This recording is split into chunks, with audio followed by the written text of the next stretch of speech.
to Buddha in the Hood. Today, I am sitting down with one of my dearest friends of all time, Anthony. I met over 35 years ago, and right off the jump, we just became friends instantly. And so today, we're at Western Florida, the SGI-USA Florida Nature Center, and I'm going to interview Anthony Davis, who had some pretty profound impressions about the Lotus Sutra. So Anthony, please, you were talking earlier about revelation of the Lotus Sutra that you saw at the exhibit here, at the Lotus Sutra exhibit at the Florida Nature Culture Center. Could you just give us a little bit more about your impressions and thoughts on that Lotus Sutra? Yes,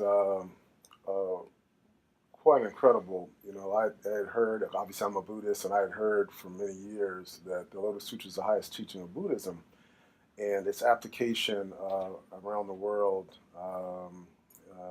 has been well documented, but I didn't know much about it in the United States.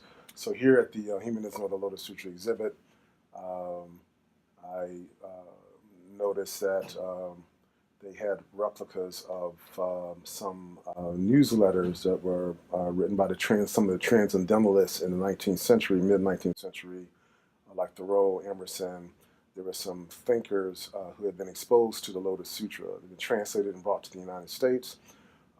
And that because the Lotus Sutra teaches the equality of all human beings and that all human beings are precious and life is precious, that philosophy had influenced them politically, and they got involved. The Transcendentalists influenced a lot of the political circles in the United States at that time. And a fellow Buddhist had pointed out that, so this is around the 1840s, 30s, 1840s.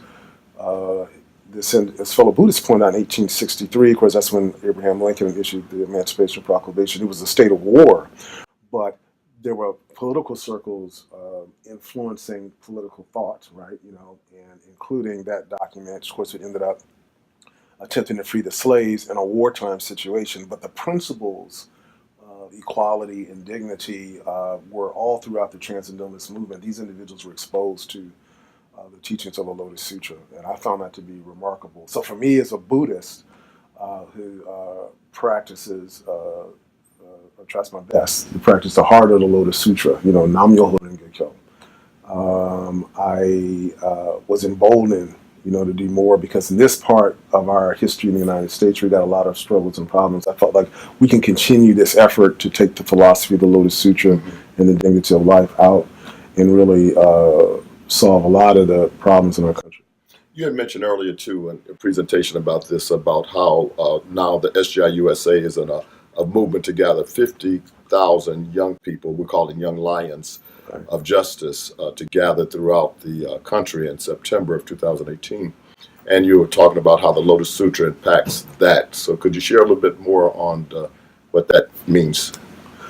Okay, well, you know, for me personally, because I think that the dignity of human life is a message I think anyone can embrace. It doesn't matter what your religious background is, where you come from. I think that's a universal message. So for me, this 50,000 youth, infusing the next generation with this message and inspiring them with this message, which influences the way they think, that they act. Because if you really embrace the dignity of human life in your heart, you're not going to go around killing people. You're not going to go around supporting groups that want to kill people, want to destroy the environment or anything. So this year, or well, next year, it's only got a couple more days of this year left, but 2018, towards this 50,000 youth gathering in multiple places around the country on September 23rd, that's sort of a kickoff towards emboldening this generation of youth to take this message forward and really to help people learn how to respect differences, respect the dignity of human life, and to manifest their full potential so that they also feel emboldened about and experience the dignity of their own lives. Yeah, that's beautiful. Beautiful. Thank you. And just one other item I wanted to with you to share a little bit about. Earlier, we were talking about how you embraced Buddhism as a philosophy of life because of it being like the science of life. Right. You mentioned that Buddhism and science were closely matched, and you've been a scientist yourself, saw the blend. So if you just expand a little bit more about, life, science and Buddhism? Well, that's really, and I got introduced in 1980, and so that's really one of the things that struck me. So Nichiren Daishonin, who founded, the school of Buddhism based on the highest teachings, based on the Lotus Sutra, in his writings, one of my favorite quotes, he says, "Buddhism is reason." And the Soka Gakkai International, the organization based on Nichiren's teachings, the second president, one of his quotes, he said, this is in the late 1950s, he said, science will prove Buddhism to be correct in about 200 years. And he lamented the fact that he would not be alive to see that. And those struck me as being very powerful. This is Joseph Jose Toda. Toda, right.